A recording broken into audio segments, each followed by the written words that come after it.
Bismillahirrahmanirrahim. Assalamualaikum warahmatullahi wabarakatuh. Alhamdulillahirabbil alamin.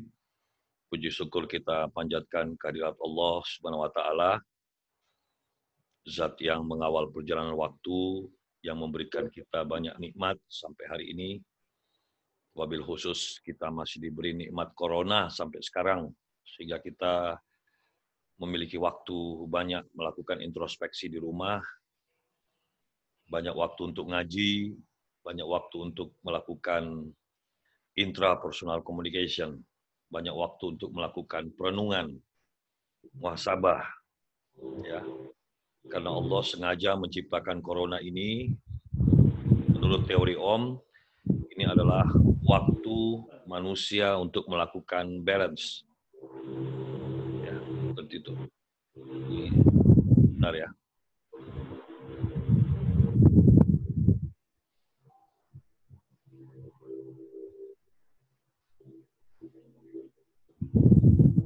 Ini masih banyak yang tidak perhatikan handphone ini.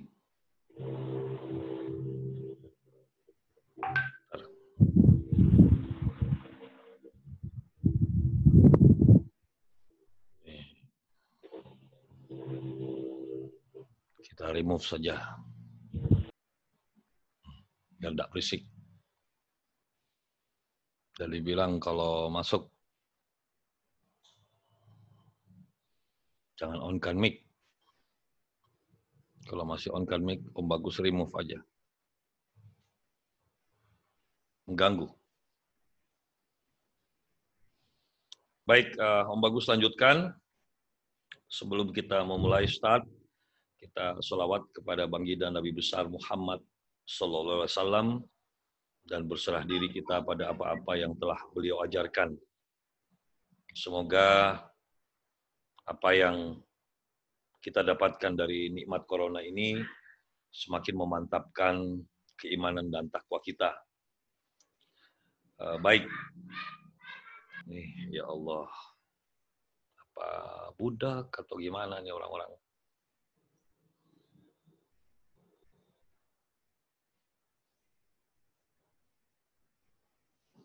Nah, berisiknya tuh sampai sini, Om Bagus sudah tidak bisa ngomong.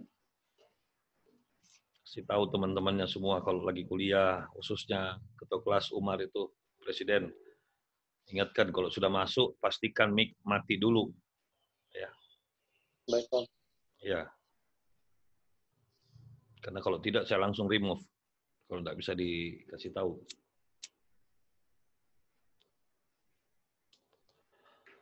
Baik,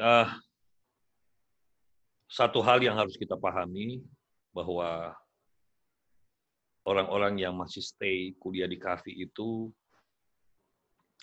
Om Bagus harus menghormatinya itu berkali-kali lipat. Kenapa saya katakan demikian?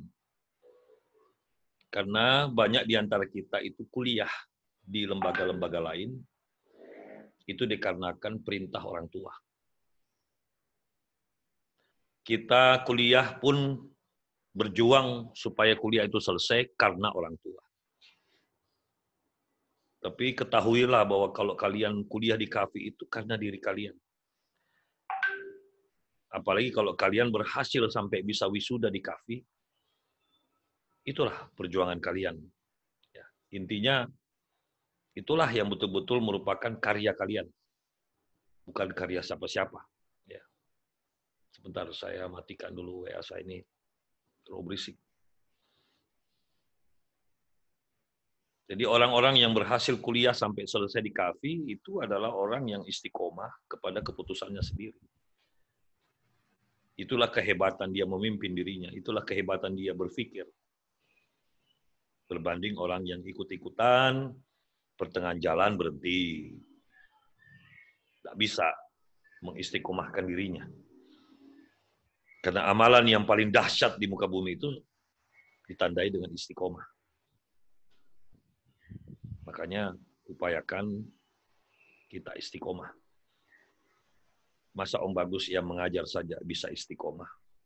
Yang belajar kan 6,5 tahun. Om Bagus nih ngajar terus di KAFI. Kalau kalian ada saatnya kalian selesai belajar. Ya Om Bagus ini sampai mati. Istiqomahnya, kalau kapan Om Bagus berhenti, bukan istiqomah namanya. Nah, itu. Jadi makanya Om Bagus mengatakan, Om Bagus tuh hormat sekali kepada kalian yang istiqomah. Karena kuliah di KAFI itu memang keinginan kita. Ya. Dalam kondisi negara begini pun, kena virus, kita tetap istiqomah. Itu subhanallah. Baik, kita langsung kembali kepada materi kita. Ya. Dan kita sudah sampai pada pembahasan yang terakhir tentang kekuatan pikiran. Ya. Sekarang kita masuk kepada apa itu berpikir.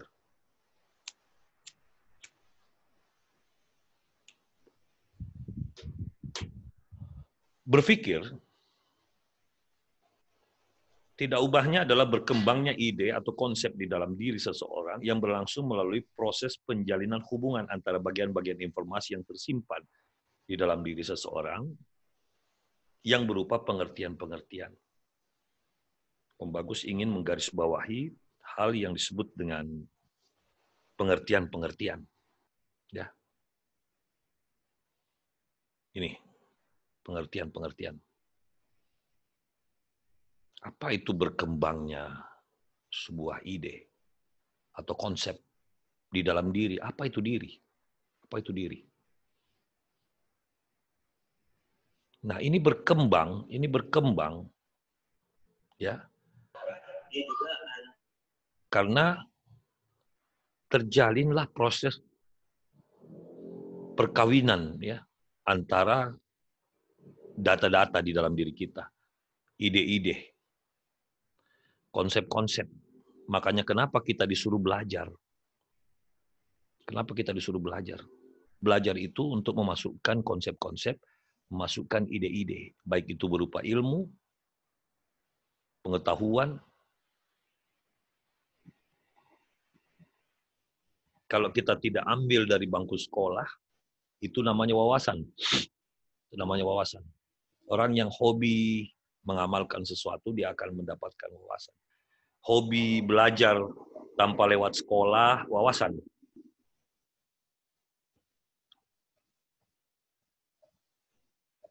Jadi proses penjalinan hubungan antara bagian-bagian informasi ini, bagian-bagian informasi inilah yang kita sebut sebagai data.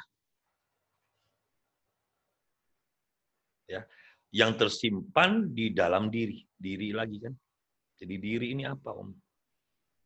Diri ini adalah database.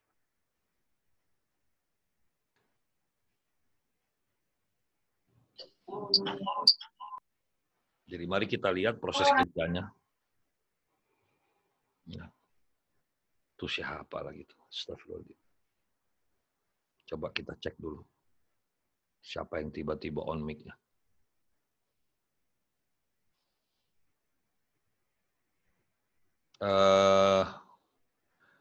Siapa? Nabila pakai ini ya, laptop? Ya. Nabila Om Bagus jadikan co-host ya. Kalau ada temanmu yang begitu-begitu langsung remove aja. Ya, Om Bagus jadikan co-host, kamu buka di situ partisipan. Kalau tiba-tiba dia on begitu saja atau bandel langsung di remove aja. Nggak usah ikut kuliah yang kayak gitu-gitu nih. Nih, ada lagi satu nih. Om Bagus rimba. Siapa itu Jumri? Dicatat aja itu. Diperingatkan besok-besok kalau kuliah. Ya, namanya Jumri itu tadi saya lihat itu. Baik, Om Bagus akan masuk dalam penjelasan lebih konkret ya tentang apa itu berpikir. Ya, silakan nanti kalian baca teorinya ya. Apa tadi teorinya? Berpikir itu adalah berkembangnya. Bagaimana proses berkembang? Seringkali Om Bagus menggambarkan itu dalam contoh seperti ini. Ya.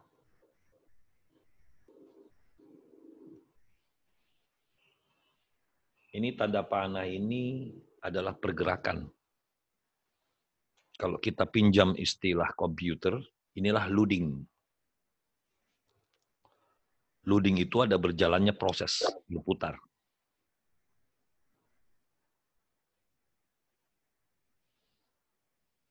Nah, apa yang kita loading? Yaitu tadi, informasi-informasi. Tapi di Kavi kita menyebutnya menjadi data.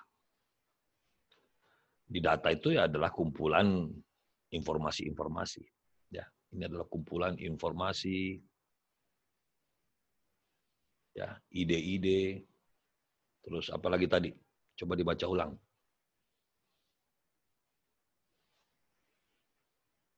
Ide-ide apalagi?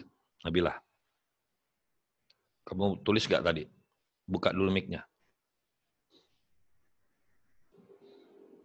Nabila buka aja mic-nya. Nggak berisik di situ kan? Enggak, Om. Ya udah. Ide-ide apa lagi? Konsep. Atau konsep-konsep. Itu kan semua informasi yang kita dapat dari sekolah, kursus, membaca, dan seterusnya. Tetapi ketika kamu bertaburan di muka bumi, yang kau dapatkan wawasan. Ketika engkau diskusi, wawasan. Ya. Nah, sekarang kita baca ulang dari awal. Berpikir adalah berkembangnya ide-ide atau konsep-konsep. Terus?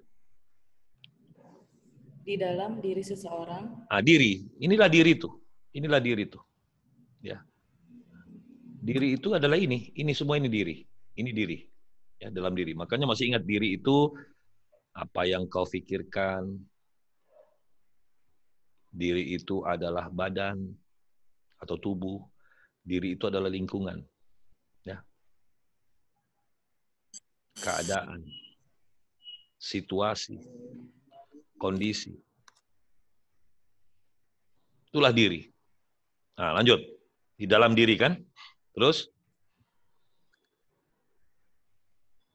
apa lagi Nabila?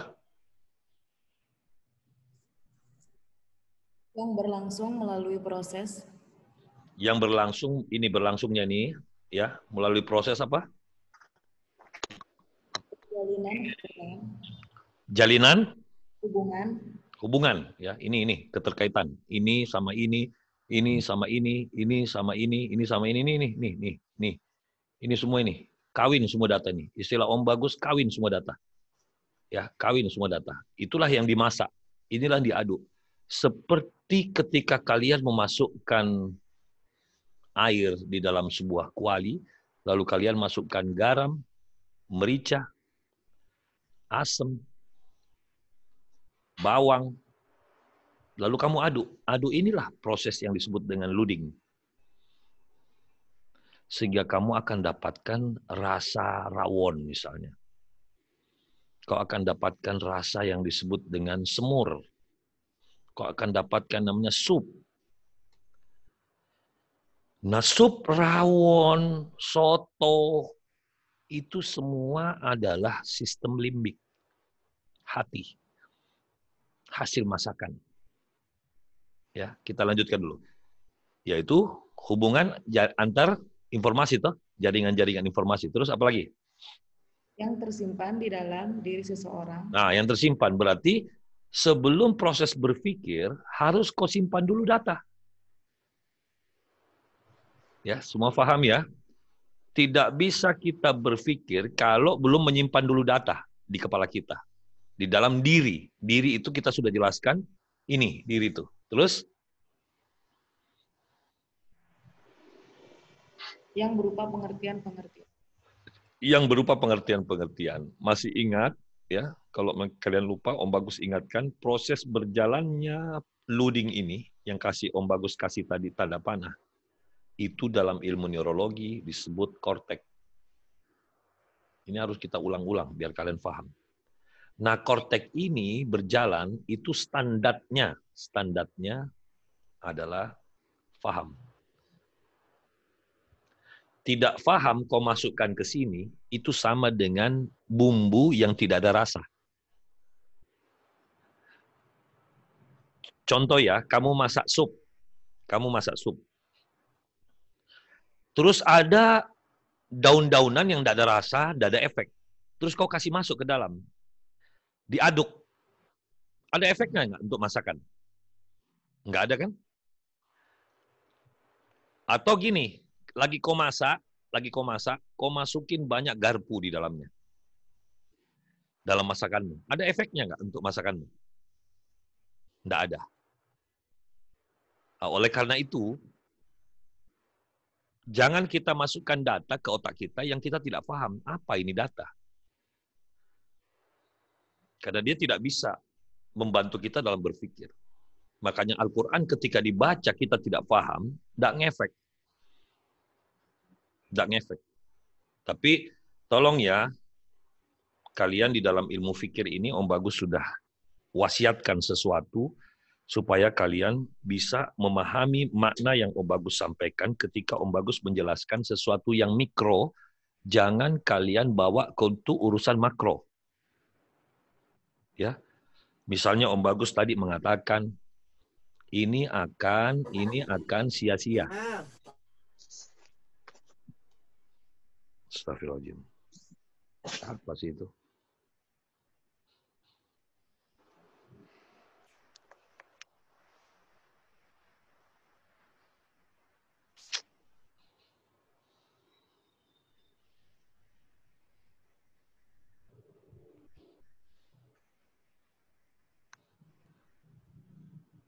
Kamu cek itu, Nabila, kalau ada suara-suara gitu, cek. Kasih tahu Om siapa orangnya. Nggak bisa dikasih tahu.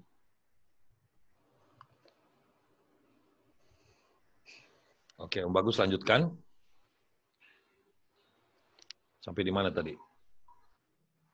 Konsentrasi Om, karena ini kalau kuliah begini, Om harus konsentrasi nih menjelaskan, karena ini bukan pembahasan biasa. Kamu sendiri sudah dengar tadi kan? Semua itu berjalan berdasarkan pengertian. Jadi Om Bagus juga harus memasukkan ini dengan membuat satu langkah ikhtiar supaya kamu mengerti banget. Supaya kamu paham banget. Karena kalau tidak, bagaimana kalian bisa menjalankan fungsi berpikir itu sendiri? Kita mendalami ilmu yang lain saja, kita harus mengerti, kita harus paham. Apalagi kita sedang membahas mata kuliah berpikir. Bayangkan. Mata kuliah yang lain aja kamu harus mikir. Ini apalagi mata kuliah tentang berpikir. Salah ya, salah pikir. Jadi saya ulangi, semua ini berjalan standar mengerti. Ya, jadi pengertian-pengertian yang dimasuk. Nah, sekarang Om Bagus akan jelaskan tentang kehati-hatian ketika kalian mengartikan perkataan Om. Tadi Om Bagus katakan, hati-hati ada perbuatan di muka bumi ini, kalau kita kerjakan tanpa kita pahami, itu akan sia-sia. Ya, sia-sia. Jangan kamu artikan setiap kita jelaskan sesuatu yang mikro, jangan diartikan ke makro. Contoh, Om Bagus katakan, ngaji, kalau Arabnya doang yang dibaca, itu akan sia-sia. Jangan lagi jawab, loh, bukannya tetap ada amalan. Itu kalau kita berbicara tentang makro. Sekarang kita berbicara tentang mikro. Mikronya itu apa? Kita berbicara tentang berpikir. Tidak ada gunanya Al-Quran kalau kita baca Arabnya doang di dalam kehidupan kita untuk pembicaraan berpikir. Kenapa tidak ada gunanya? Kenapa sia-sia? Karena kita sedang membahas tentang berpikir. Kalau berpikir itu hanya bisa dimasak kalau bumbunya ada rasa. Nah, itu indikasi data dimasukkan ke otak itu harus kita paham. Karena ilmu neurologi saja sudah mengatakan kortek itu berjalan standar paham. Tidak paham, maka ini berputar tidak tahu apa-apa. Makanya kenapa ada orang ya marah. Ya, kenapa ada orang marah? Bahkan marahnya ini sampai ke ngamuk. Oke, nanti ini kita jawab. Sekarang Om Bagus jelaskan dulu. Setiap kali proses berpikir itu selalu melahirkan yang disebut dengan hati sementara.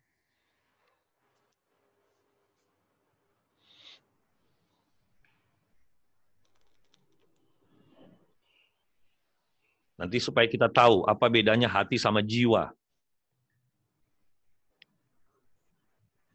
Hati sementara, walaupun dia sementara, tetap saja dia hati. Jadi hati itu apa, Om? Hati itu adalah sistem limbik. Kalau kita bicara ilmu neurologi, dia disebut sistem limbik. Sistem limbik itulah hasil daripada proses berpikir di mana sistem limbik ini akan mempengaruhi hidup kita. Kenapa bisa mempengaruhi hidup? Karena sistem limbik inilah yang menempel pada mata. Sistem limbik inilah yang akan nempel pada hidung, pada telinga, pada lambung, pada lidah. Coba misalnya si Ayu Wirti nih, kamu lagi iseng lihat orang makan jeruk. Karena kamu tahu yang namanya jeruk itu yang bagaimana, dan kamu tahu yang namanya jeruk nipis itu rasanya apa, maka kebayang nggak sih kalau kamu sedang melihat orang membelah jeruk nipis lalu diteteskan di lidahnya. Apa yang terasa di mulutmu? Kenapa sekarang mulutmu begitu? Karena asam toh. Nah, asam itulah yang disebut dengan sistem limbik, hasil daripada sistem limbik. Coba orang yang tidak tahu apa itu jeruk, tidak paham apa itu jeruk, lalu dia lihat ada orang memasukkan tetesan jeruk nipis di lidahnya, lalu orang itu berakting seperti manis. Manis. Dia minta. Waktu dia minta, dia tidak tahu, tidak ada data, dimasukkan di mulutnya. Apa yang terjadi? Baru dia kaget. Ya kan? Atau coba kalau kamu lihat ada orang ngais-ngais sampah. Lalu dia makan di atas tumpukan sampah. Kenapa kamu tiba-tiba mual? Ih, jorok banget nih orang. Karena kau tahu apa itu sampah. Kalau kau tidak tahu apa itu sampah, maka betapa berbahayanya otak itu ketika bekerja yang tidak tahu apa-apa.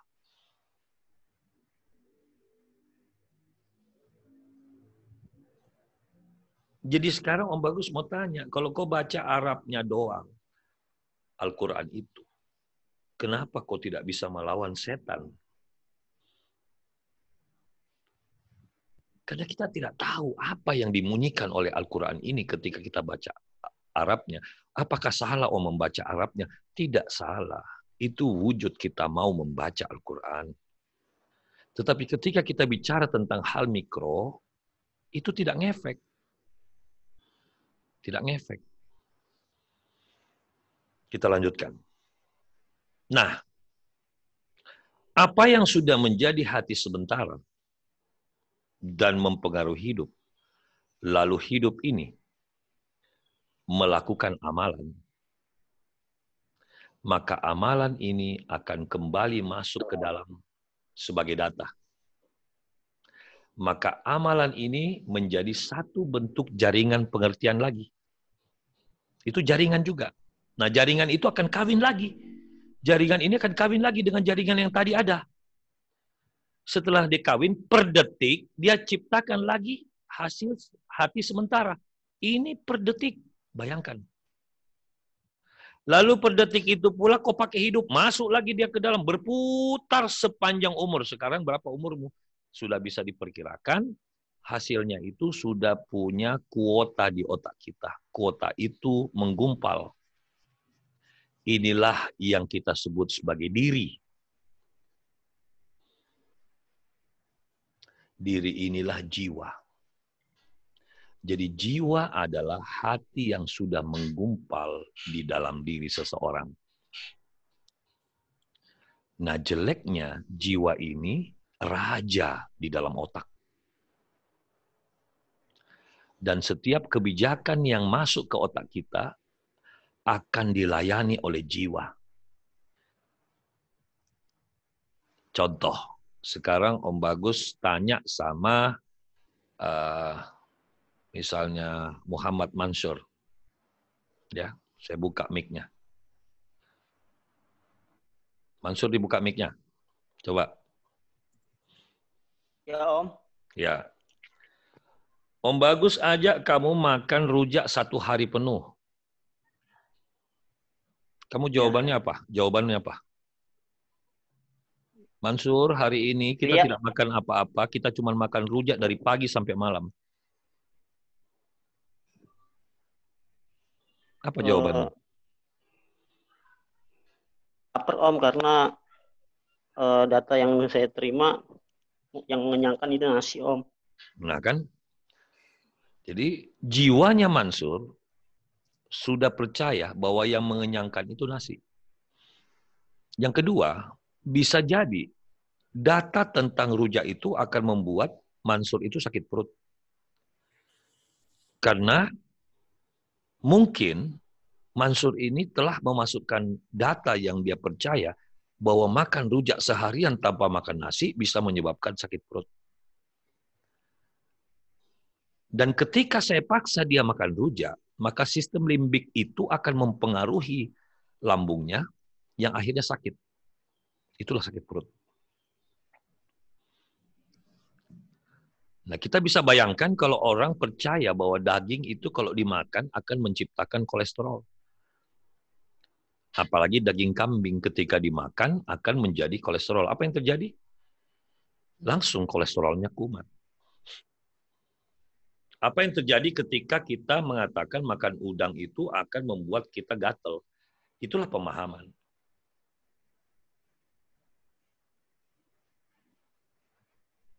Lalu ada orang bilang kalau tidak pakai baju kena angin, masuk angin.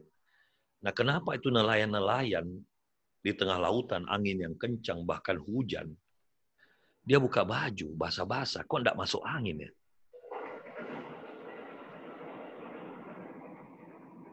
Gitu. Karena ada pemahaman yang berbeda.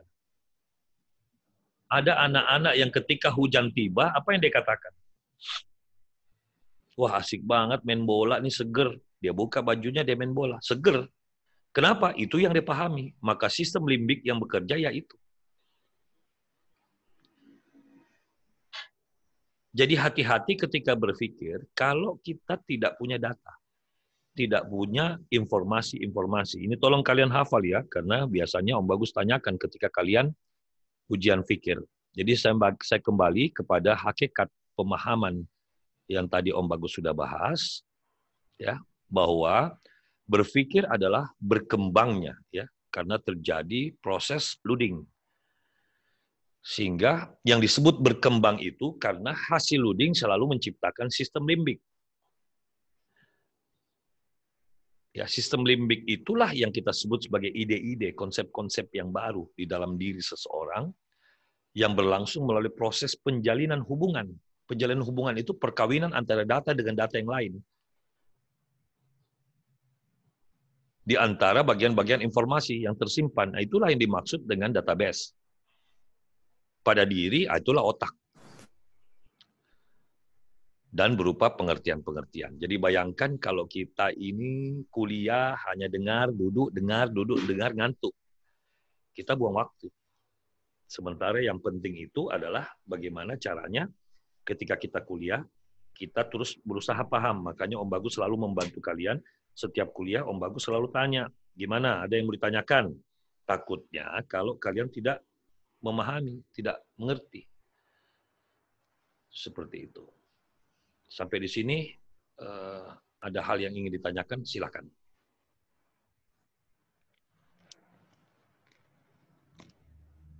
Boleh buka mic. Kalau tidak ada, Om Bagus lanjutkan. Silakan dulu. Saya beri kesempatan. Silakan, Mansur. Langsung saja ya, buka mic, sebutin nama. Kalau saya ulangi namamu, baru kau berbicara. Jangan bilang tanya Om, tapi langsung. Assalamualaikum Om, Sultan misalnya. Nah, kalau saya sebut lagi, Sultan, berarti Sultan yang buka mic.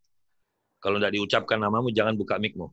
Jangan teruskan bertanya. Diam saja dulu. Silakan bagi yang ingin bertanya. Bang Anis. Saya Om. Ya jangan bilang saya udah diajarin. Namanya? Saya Anis Lutfi mau bertanya Om. Namanya siapa? Anis Lutfi Om. Itu mic-mu kenapa itu bergema itu? Kamu pakai 2 monitor ya? Iya Om, satu HP, satu... Oh ya, matikan satu. Itu yang bikin jelek. Oke. Silakan Anis. Tadi kan Om menjelaskan sistem limbik ya Om. Sistem limbik itu kan dibangun dari kesadaran kita terhadap pemahaman yang apa kita bangun di dalam diri gitu Om. Ya, ya. Jika seseorang mempercayai kambing itu menyebabkan kolesterol, maka itu akan menjadi kolesterol. Ya. Pertanyaannya ini Om, bagaimana dengan sunatullah Om? Misalkan orang yang makan kambing kena kolesterol itu, apakah benar-benar karena kepercayaan dirinya, atau memang karena ya udah dari sananya gitu, Allah itu sudah menakdirkan kalau kambing itu penyebab kolesterol gitu Om? Dua-duanya benar. Dua-duanya benar. Ya, dua-duanya benar. Di situ ada permainan Allah. Kambing ada kandungan kolesterol, makanya kenapa Allah memerintahkan untuk semua hal jangan berlebihan. Janganlah kau melampaui batas. Tapi kambing makan-makan aja, cuman kita ini nggak tahu diri. Kambing makan aja, yang penting syaratnya dipotong dulu dimasak. Jangan kambing lewat lu makan. Ya kan?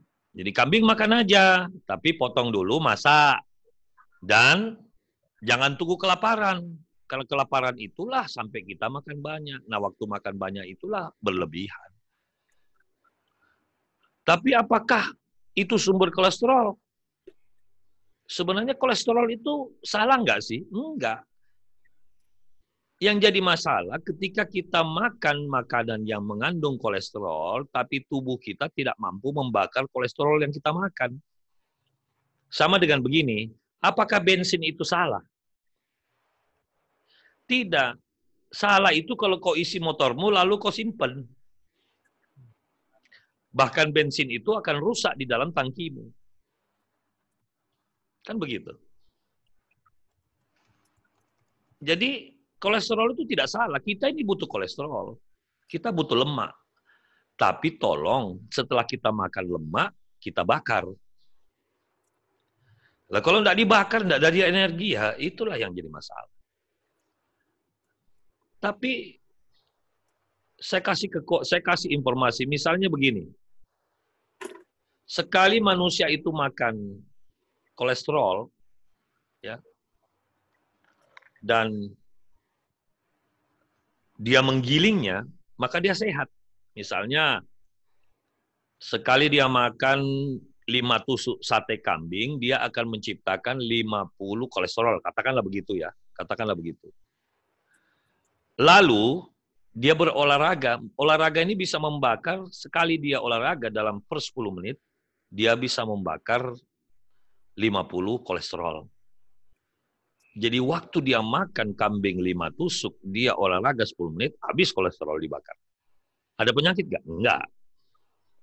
Tetapi lucunya, dia berada pada kepercayaan bahwa makan kambing 5 tusuk saja bisa membuatku kena kolesterol. Maka itu akan mempengaruhinya karena ada belief system yang salah. Jadi jangan mengimani sesuatu itu salah. Karena iman itu sendiri adalah sebuah informasi yang akan mempengaruhi sistem limbikmu. Seperti itu. Ya, makanya di dalam ilmu otak kita kenal istilah efek placebo.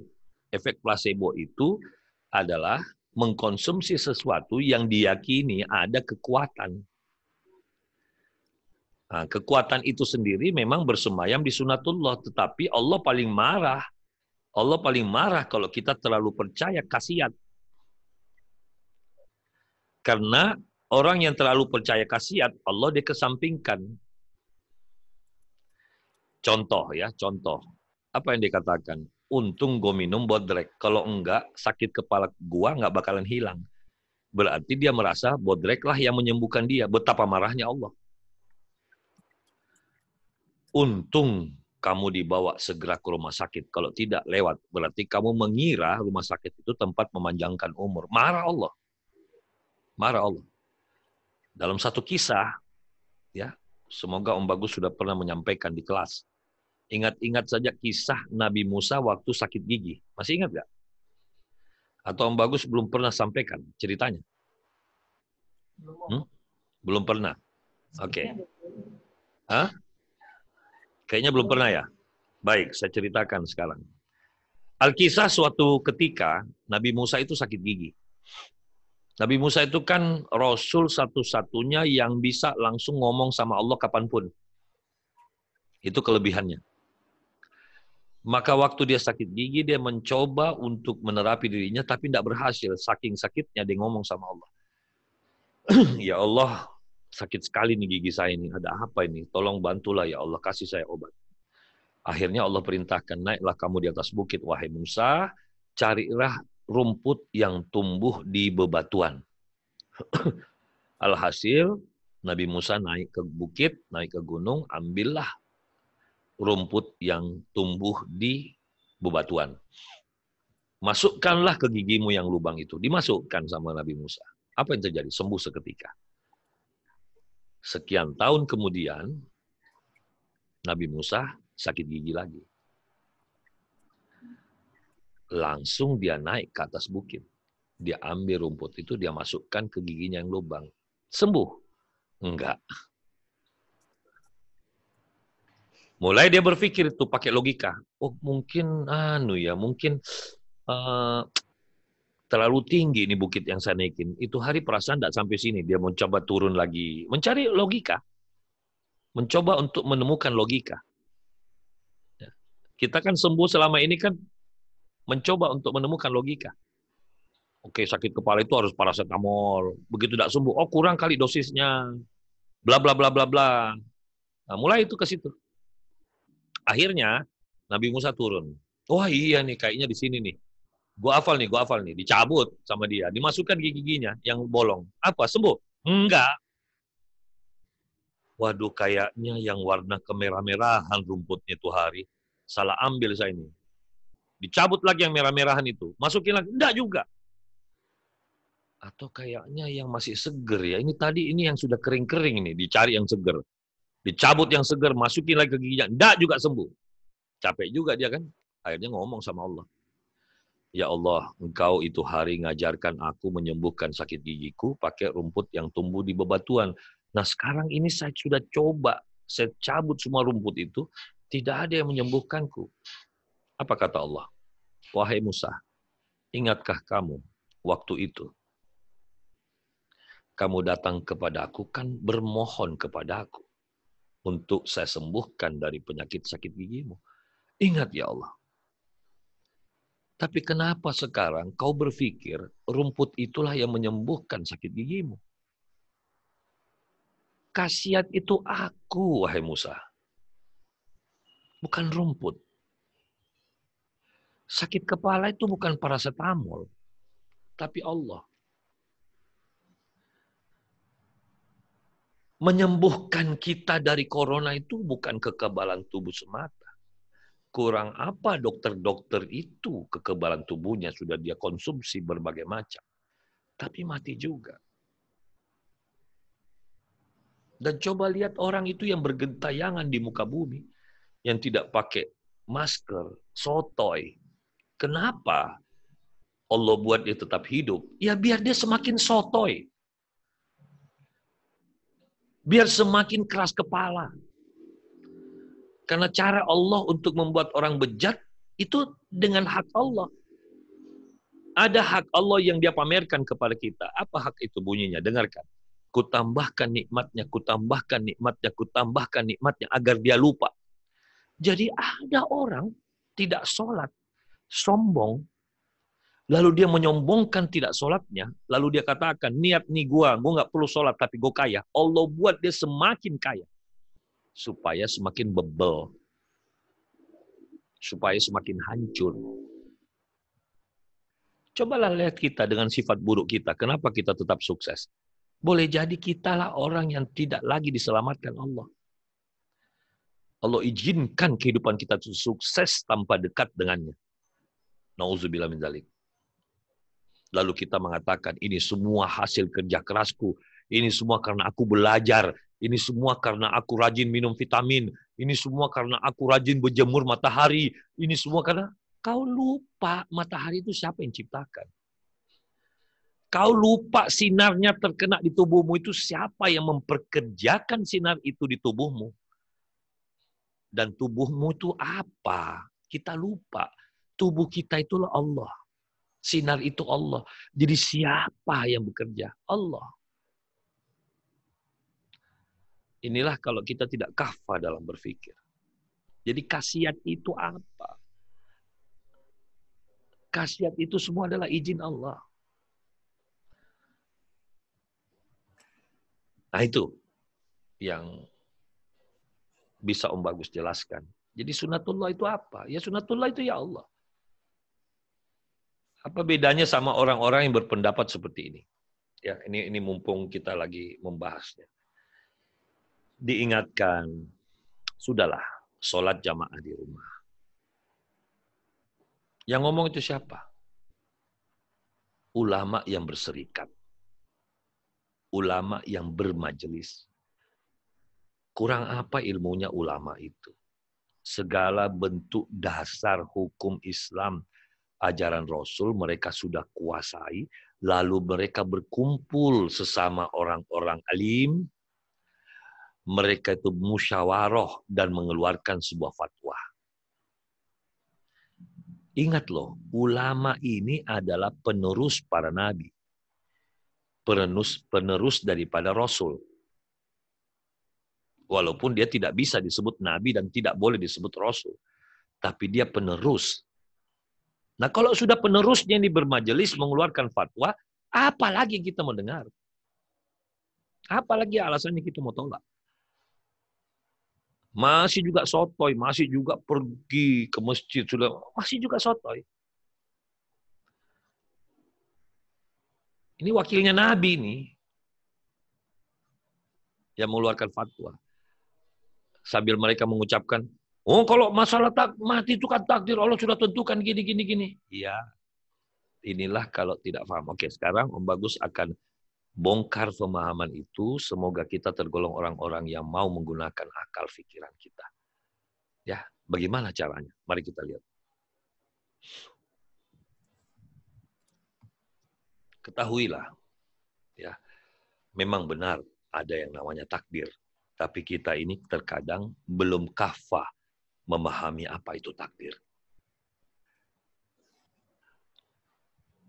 Supaya kita paham dalam ilmu fikir ini, Om Bagus bagi dua. Biar kita paham apa itu takdir. Saya sebut saja takdir A dan takdir B.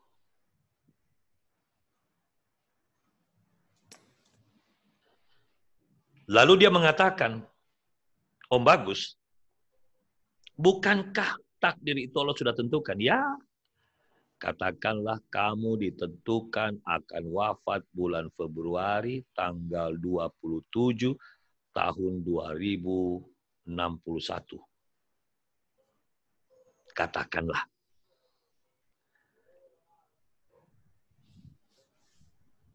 Tapi kenapa Om? Kalau saya sudah ditakdirkan mati bulan Februari tanggal 27 tahun 2061, kok saya mati ini sekarang gara-gara minum racun? Tahun 2020,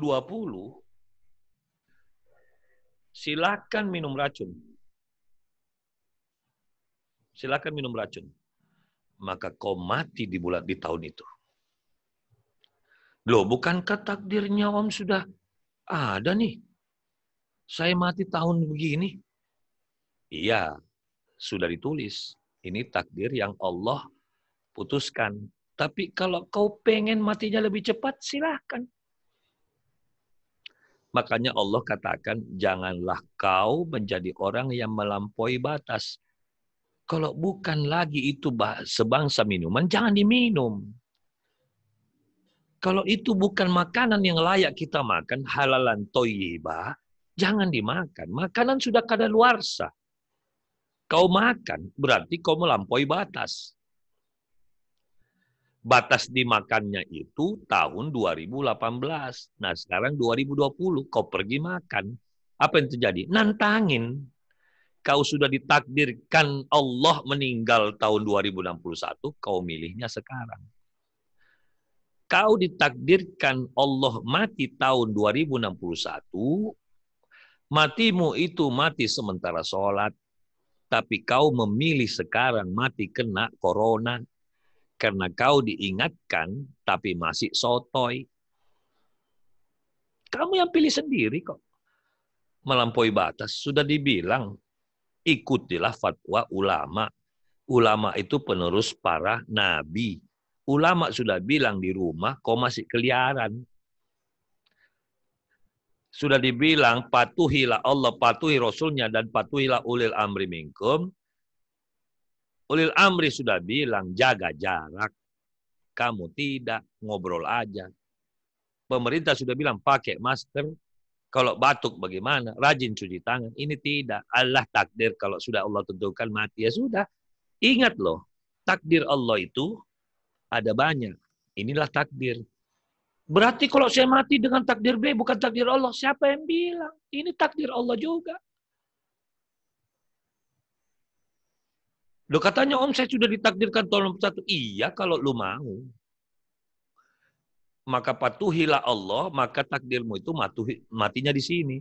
Kalau kau tidak patuh sama Allah dan Rasulnya, ya matimu di sini. Ini juga takdir Allah. Sudah dipahami? Maka bahayanya orang sotoy di situ. Tidak paham, tapi berani. Nah, sayangnya waktu dia mati, dia baru sadar. Dia bilang apa? Ya Allah, ternyata ada yang namanya takdir B. Ah, itulah begonya kau. Makanya patuhilah ulama. Gitu loh. Nah, itulah yang mati-mati semua itu. Ini tidak apa-apa, memang takdir Allah. Silakan. Silakan. Nah, seperti itu ya. Oke.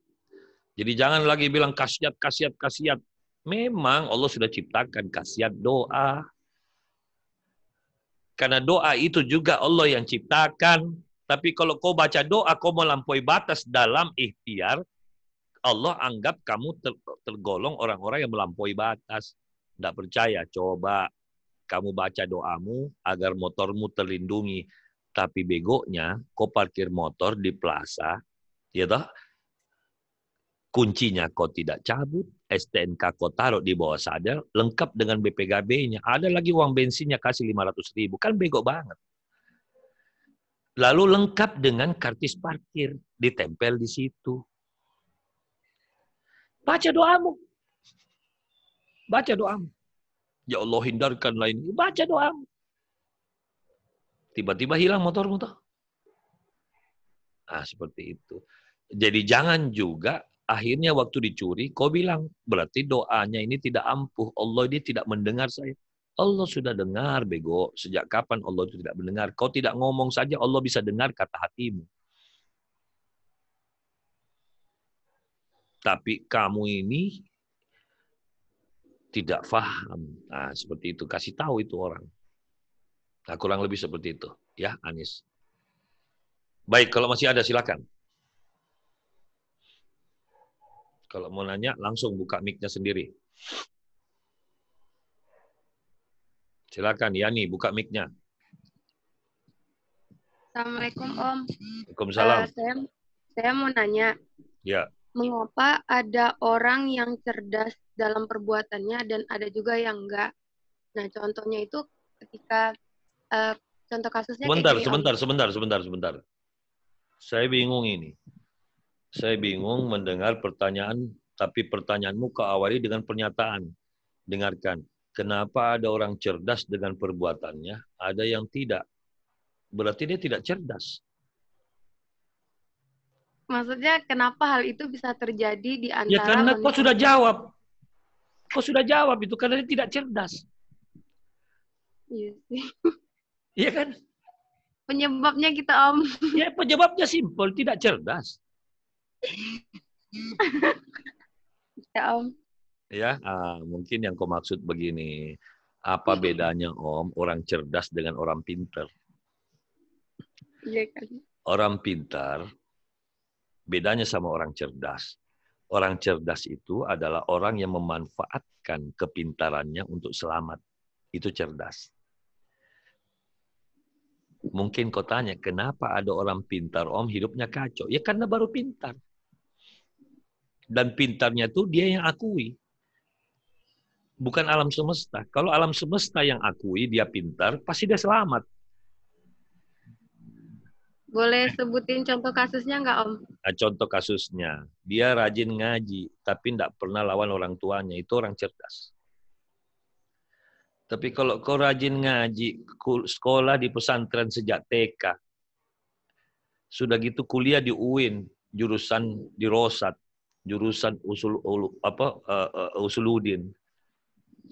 Kuliah lagi di kafe, tapi masih ngelawan orang tua, masih malas, masih jorok.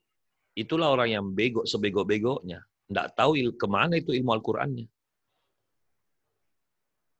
Ya tak? Tapi ada anak tidak pernah di pesantren, tapi dia ngaji sama bapak ibunya. Tapi dia patuh, dia rajin, dia semangat dalam hidupnya, dia selalu sabar, dia ridho. Itulah orang yang cerdas. Nah, contoh, dia ranking kelas tapi pelit. Itulah orang yang bego. Dia bukan ranking tapi dia ahli sedekah. Itu orang cerdas. Jadi cerdas itu adalah ilmunya yang menyebabkan dia berpikir, lalu dia mengeksekusi untuk beramal soleh. Tapi selama kamu mengatakan dirimu pintar, tapi kamu masih beramal salah, itulah orang yang bodoh. Disebut orang pintar dan cerdas, perbuatannya.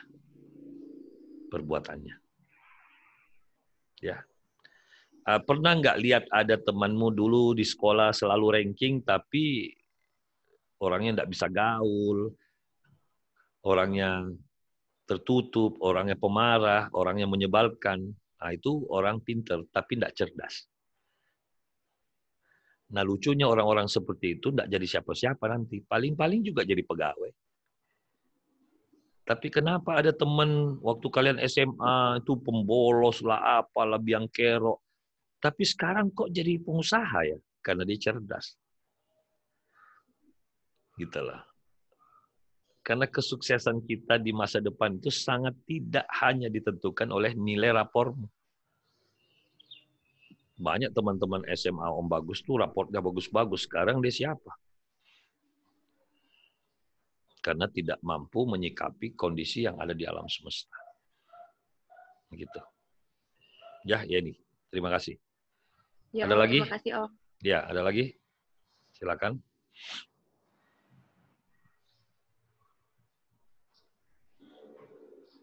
Kalau tidak ada, Om Bagus lanjutkan.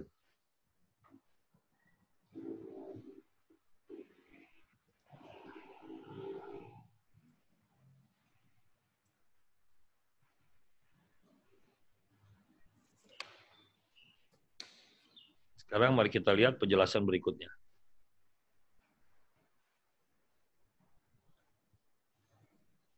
Bentar ya.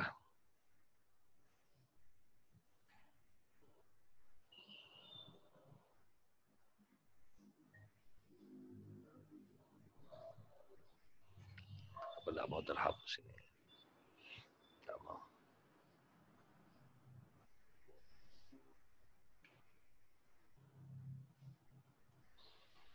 Apa itu berpikir selanjutnya?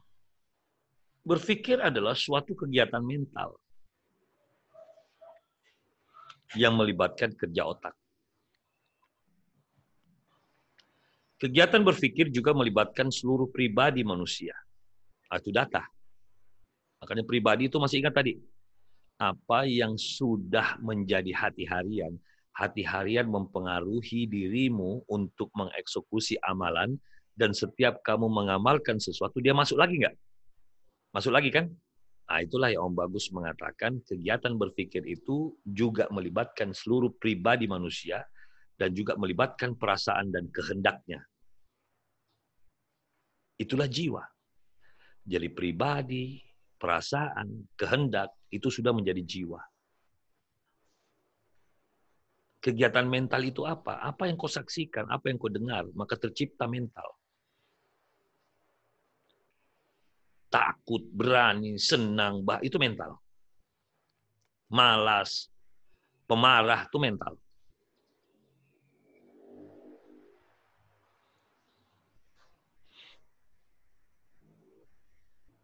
Memikirkan sesuatu berarti mengarahkan diri pada objek tertentu.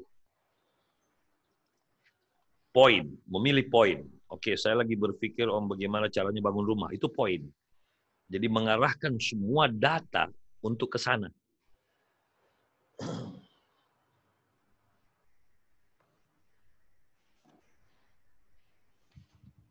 Coba Om Bagus bikin detail dulu ya.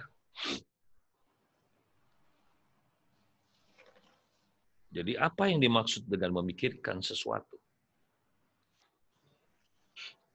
Dari jiwa, ya dari jiwa. Di dalam jiwa ini kan ada banyak poin. Ada kehendak, ada kemauan, ada hobi, itu berkumpul. Apa itu mental? Ketika mata, telinga, ya lidah, dan seterusnya, ini adalah serdadu terdepan manusia. Ya, di sini ada nafsu. Nafsu itu adalah hal yang berada di dalam otak sadar kita atau conscious, di mana di dalamnya ada yang disebut dengan kemauan. Kemauan ini adalah sesuatu yang terkirim oleh jiwa. Masuk ke sini. Misalnya kamu paham, kamu adalah pejabat, itu nafsumu sudah. Jiwa itu yang terkirim. Jadi begitu kau jalan ada yang menyepelekan kamu, kamu langsung tersinggung. Ya. Nah, di samping itu ada juga yang disebut dengan informasi-informasi kan? Masih ingat tadi?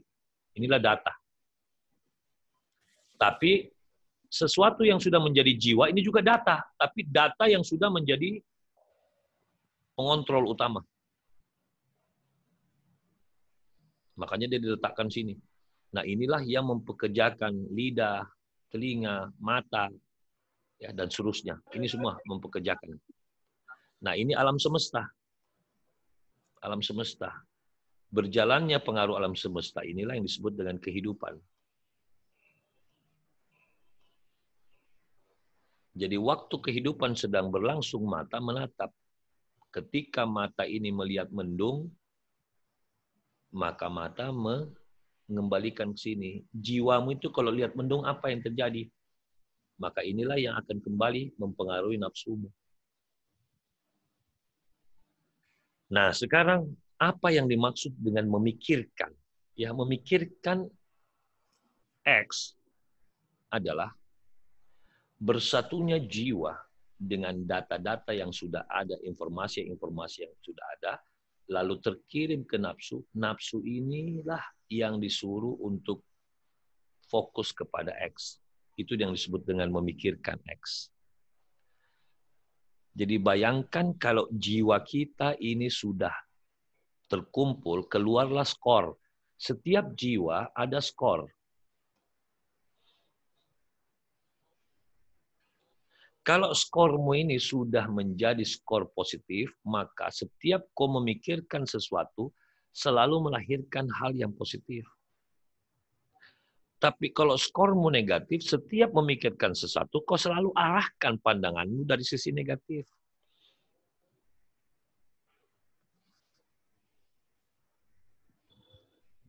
Kalau skormu ini adalah manusia pengeluh, maka setiap kau memikirkan sesuatu, kau utamakan sudut pandangmu kepada X dengan keluhan. Kalau skormu ini adalah mata duitan, Maka setiap kali kau memikirkan X, yang kau lihat adalah apakah dapat duit atau tidak. Kalau skormu ini adalah guyon, main-main, jalan-jalan, maka jiwamu ketika menelaah sesuatu, kalau di situ tidak ada jalan-jalannya, maka kau malas mikirkan. Sudah mulai paham ya? Apa itu memikirkan? Jadi, memikirkan sesuatu itu, ya, memikirkan sesuatu itu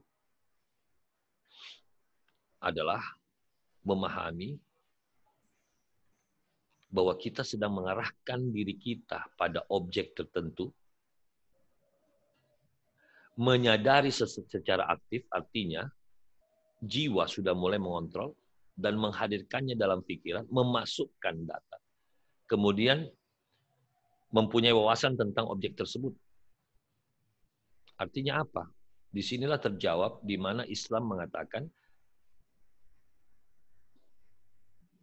untuk sebuah amalan kamu jangan kerjakan kalau tidak ada ilmunya di sini. Ya. Jangan kerjakan sebuah amalan yang apabila kamu tidak ada ilmunya. Jadi silakan fokus kepada X apabila ada X di kepalamu. Karena sebuah amalan kalau dikerjakan bukan ahlinya, apalagi kamu kurang X di kepalamu, maka tunggu kehancurannya. Tapi apabila X dipikirkan kepada orang yang banyak X, maka dialah orang yang akan menciptakan sebuah karya yang dahsyat. Makanya Islam sangat mendukung ilmu neurologi. Serahkan kepada ahlinya. Nah, seperti itu. Sampai di sini. Ada mau ditanyakan? Silakan. Kalau tidak ada, bagus lanjutkan ya.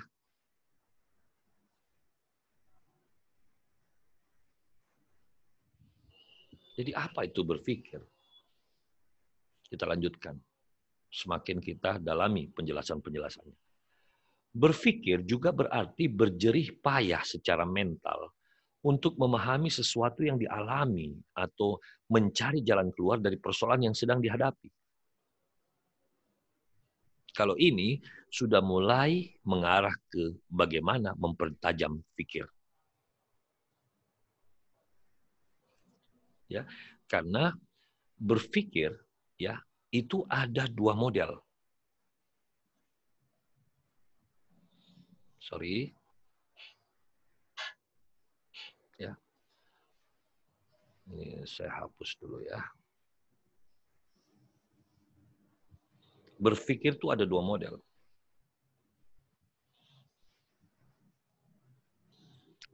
Model A dan model B.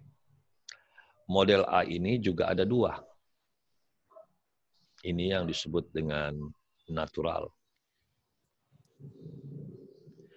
Model A adalah ketika kamu mulai membuka mata kamu saat terjaga dari tidur, maka kapan mata melihat, telinga mendengar sesuatu, maka seketika juga ini akan kembali ke dalam dirimu. Ini disebut berpikir. Contoh, kamu turun dari tempat tidurmu, kan itu berpikir. Tapi berpikir yang natural. Lalu waktu kau jalan, matamu sedang melihat handuk di lantai. Itu juga kamu berpikir standar A. Tapi A yang kedua. Yaitu A yang mulai menantang. Ini A1, ini A2. A2 ini mulai menantang karena apakah kau ambil itu handuk lalu kau letakkan di mana? Atau kau jalan saja terus? Berarti kamu berada di A1. Kalau A2, iya ya ada handuk di sini pindahkan. Oh iya, saya kan harus kerjain PR nih, harus dikumpul. Itu A2. Berbanding berpikir yang kita direct. Istilah Om. Direct itu apa? Kamu sengaja memikirkan.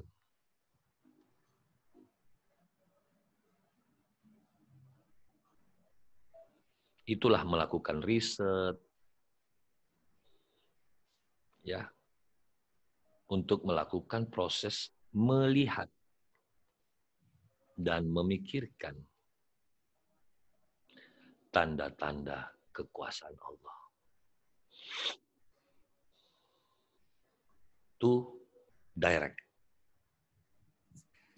Nah, yang baru kita bahas tadi adalah direct. Coba ingat-ingat, ketika Yeni habis mandi, lalu kamu pakaian, apakah kamu sedang tidak mikir? Mikir itu. Tapi pikiranmu ngomong kayak apa? Saya pakai jilbab warna apa ya? Hari ini pakai baju apa? Santai aja kan, tidak keluar rumah. Pakai baju ini aja. Saya pakai ini saya begini aja. Saya begini aja. Tidak usah pakai parfum. Pakai semprotan biasa aja. Kan tidak keluar rumah. Nanti kalau keluar rumah pakai parfum ini. Itu siapa yang memutuskan? Natural A2. Tetapi waktu kau mandi, menjalankan air, menggunakan sabun, itu A1. Tapi begitu kamu tiba-tiba masuk kamar mandi, lalu Nabila bilang, ya Allah, saya kan kemarin baru beli sabun baru. Itu direct. Sudah pola pikir B, coba mandi pakai itu, gimana rasanya sih? Selama kau mandi di situ, proses mandimu adalah direct B.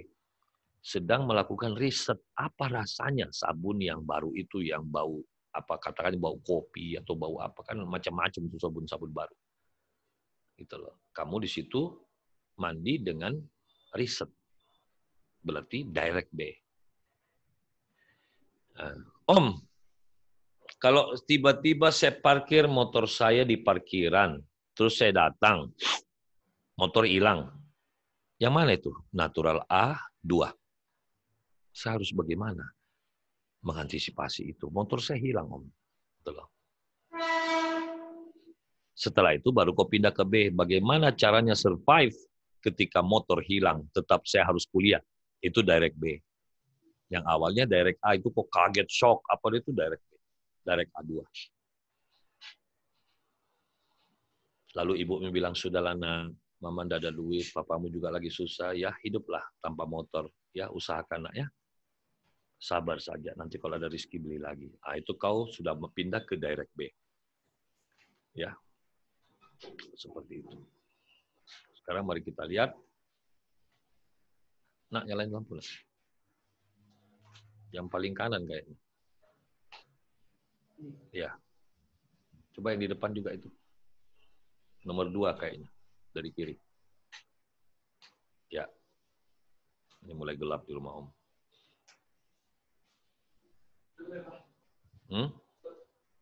Biar aja terbuka lah. Karena panas nanti. Ya, mohon maaf nih. Kita nggak bisa lama-lama. Habis ini persiapan sholat maghrib. Habis sholat maghrib, mungkin kita isi dengan tanya jawab. Atau kalau enggak ini kita kebut sampai azan. Sudah itu habis maghrib langsung kita tutup perkuliahan. Karena Om Bagus juga kasihan pulsamu terlalu banyak habis kalau waktu kuliahnya panjang. Jadi saya ulangi lagi, berpikir juga berarti berjerih payah. Berarti direct B. Tipe berpikir B, direct. Itu istilah Om ya. Itu istilah Om, istilah kita di kafi. Berpikir yang direct. Kitalah yang memilih pikiran itu. Gitu loh. Termasuk orang yang patah hati, itu kan direct. Memikirkan kepatah hatiannya. Bego kan? Kalau saya ngapain saya direct? Biar aja jalan. Anggap aja itu natural. Jadikan dia natural. Jadi berpikir juga berarti berjerih payah secara mental untuk memahami sesuatu yang dialami atau mencari jalan keluar dari persoalan yang sedang dihadapi. Itu riset. Itu direct. Kita lanjutkan.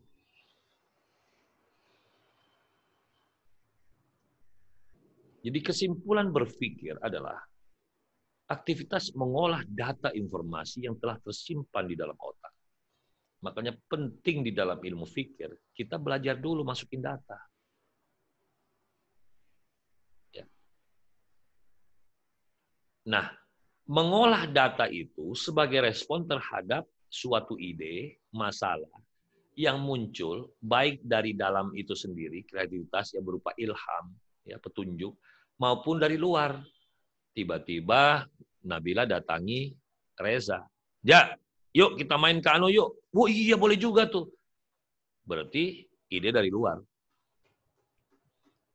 Atau tiba-tiba kok jalan, lihat orang, ya Allah, bodinya kok fit banget. Aku pengen kayak gitu. Itu ide dari luar. Akhirnya mulai fitness, mulai apa, mulai puasa Senin Kemis, mulai diet dan seterusnya. Ya, itu dari luar. Untuk mendapatkan sebuah jawaban yang dipengaruhi oleh nafsu. Nah, nafsu itu yang sudah menjadi jiwamu. Contoh, orang mau diet, lihat orang sintel tubuhnya, dia gendut. Ya, saya mohon maaf ya, tidak berbicara siapapun. Om Bagus kasih contoh saja. Dia gendut, lihat orang sintel, tapi nafsunya sudah terbentuk, jiwanya sudah jiwa skornya negatif. Skornya itu malas, skornya itu laparan, skornya itu baperan. Jadi nggak bisa dengar ada bambu dipukul sama pentungan itu nggak bisa. Tok tok tok tok tok tok, lapar dia. Pokoknya dengar bakso lewat lapar, somai lewat lapar, makan terus aja. Nah, itu. Jadi dia nggak bisa nangani nafsunya. Jadi ide eksternal yang bambu dipukul tok tok tok tok tok langsung nyambung ke lambungnya. Lambungnya langsung bunyi krok, krok. Itu gara-gara bambu dipukul. Coba bayangkan itu. Itu nafsu. Nah, nafsu itu jiwa. Jiwanya kebentuk, skornya laparan. Skornya itu nggak bisa tahan diri.